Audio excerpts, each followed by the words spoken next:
On August 9th, 2020, 5-year-old Cannon Hinton was riding his bike in his own front yard when he was shot in the head at point blank range by a neighbor, Darius Sessoms.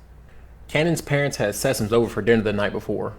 Cannon's funeral service was held in Wilson, North Carolina on August 13th. It took CNN over a week to mention it. When I decided to make this video, only one news outlet had decided to cover the story, and that was Fox News. Several local news stations were covering the story as well. The media bias that I'm talking about here focuses heavily on national news. There's no racial motive that we know of, and I'm telling you now before the mainstream media gets in and politicizes things. And this is straight from Cannon's mother's mouth, also his father. It took CNN only 3 days to mention George Floyd's death, and everyone can agree that it was tragic and abhorrent. It was literally non-stop media coverage for a month.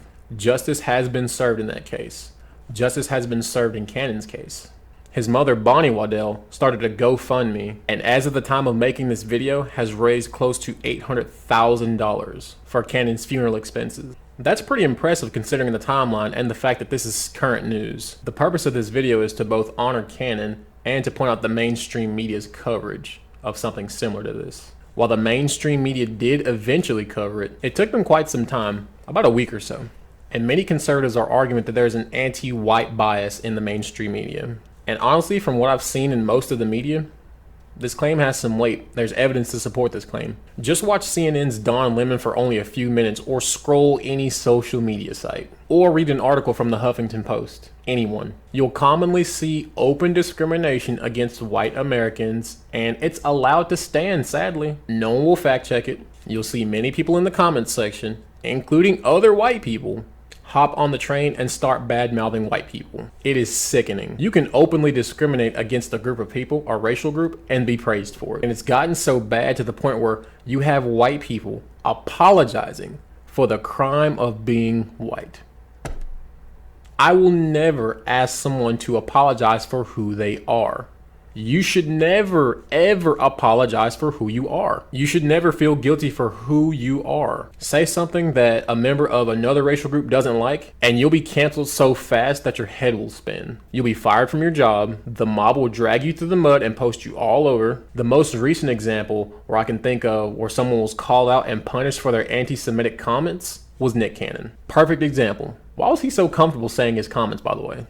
I don't believe in the term reverse racism because racism is racism no matter which direction it travels. Things like the murder of a 5-year-old child are being used to push a political narrative. I know this because George Floyd's race and the races of the former Minneapolis policeman were the headlines for many articles and coverage for weeks. Cannon's story was only covered because it needed to circulate around social media for it to receive the attention that it did. This just goes to show that you can't fully rely on a single news source to give you accurate coverage. Each side will put their interpretation of the facts on display for you. And each side usually has a little bias. Little vital details are omitted and little vital details are added to fit the narrative of the headline. And I invite everyone to diversify their news intake like I do. That way you will have a more rounded perspective on things. Even myself, I give controversial topics such as this one about 7 days to circulate before I voice my opinion. I want to make sure that I'm working with accurate and up-to-date information. And I do this because stories such as this one, they are constantly moving targets and we are constantly receiving updates. If new information comes to light and it disproves something that I've previously said, I have no problem going back and telling you that, hey, I was wrong, because that's what adults are supposed to do.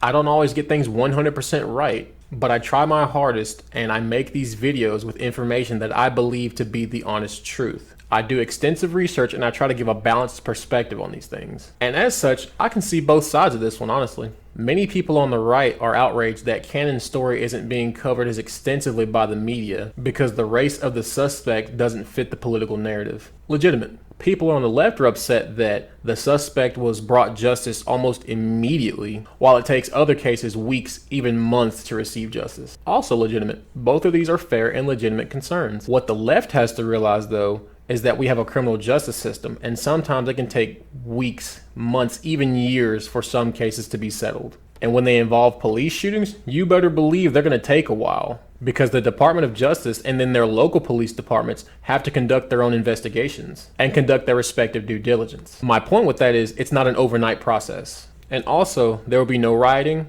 no looting, and no businesses burned down in Cannon's name. This case, though, was pretty open and shut for the most part. And what the right needs to realize is that people want accountability for cases that aren't so open and shut, such as Breonna Taylor, which is perfectly legitimate. Cannon's story stood out to me because of the fact that it wasn't an accident.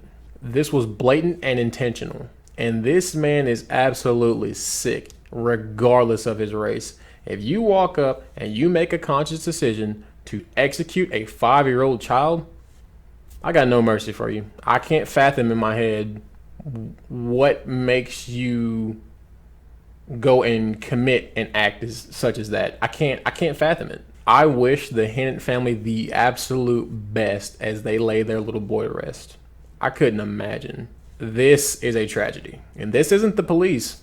These are two neighbors, side by side, literally next door neighbors. Next door neighbors who just happen to be of different races. We probably won't hear about this one as much in the media, sadly, because the races of the subjects involved don't fit the current narrative. I felt that I wanted to make a video on it because this one kind of hit home for me. I feel for the Hinnant family. Hey, rest in peace, little man. I've heard that your mother wants to construct a playground in your name, and I hope that the family will use this money for a productive purpose at some point.